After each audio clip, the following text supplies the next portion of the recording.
బాగున్నారు ఫ్రెండ్స్. ఇదేంటంటే ఇది డిఫరెంట్ పులిహార అన్నమాట ఫ్రెండ్స్. ఇది ఏంటంటే ఇది వాక్కాయలు ఉంటాయి కదా ఫ్రెండ్స్, అది ఈ సీజన్లోనే దొరుకుతాయి.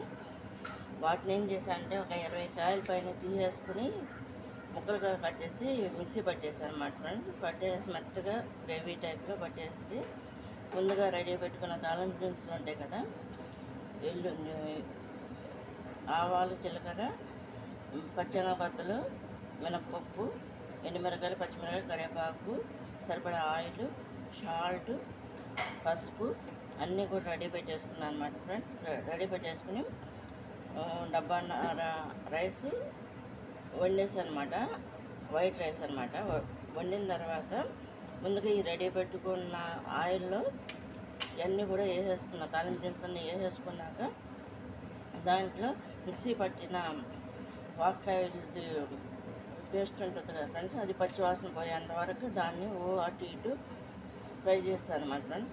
అది ఫ్రై చేసిన తర్వాత ఈలోగా అన్నం కూడా వైట్ రైస్ కూడా రెడీ అయిపోయింది అనమాట. రెడీ అయిపోయిన తర్వాత ఆరిన తర్వాత బేసన్లో వేసి ఈ విధంగా కలిపేసాం అనమాట. ఈ విధంగా కలిపామన్నమాట. దాంట్లో ఏదైనా పప్పు కూడా పల్లిపప్పు కూడా వేసాం అన్నమాట ఫ్రెండ్స్. చూడండి, ఇది కనుక మీకు నచ్చినట్టు లైక్ చేయండి, షేర్ చేయండి, సబ్స్క్రైబ్ చేయండి. ఇదేంటంటే ఫ్రెండ్స్, ఇది వాక్కాయ పులిహార అన్నమాట ఫ్రెండ్స్. ఇది కనుక మీకు నచ్చినట్టు లైక్ చేయండి, షేర్ చేయండి, సబ్స్క్రైబ్ చేయండి. దీంతో పప్పు కూడా వండుతారు అన్నమాట. పప్పు చాలా చేసుకోవచ్చు, కానీ ఏంటంటే రెండు ఐటమ్స్ చేద్దామన్న ఉద్దేశంతో ఇది ఒకటి, ఇంకోటి ఏమో పప్పుల ఐటమ్.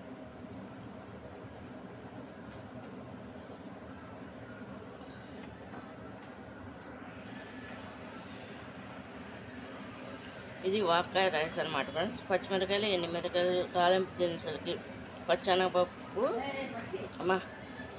పచ్చెనగపప్పును, ఆవాలు, జీలకర్ర. ఇది కనుక మీకు నచ్చినట్లు లైక్ చేయండి, షేర్ చేయండి, సబ్స్క్రైబ్ చేయండి. వాక్కాయలు అన్నమాట మెయిన్.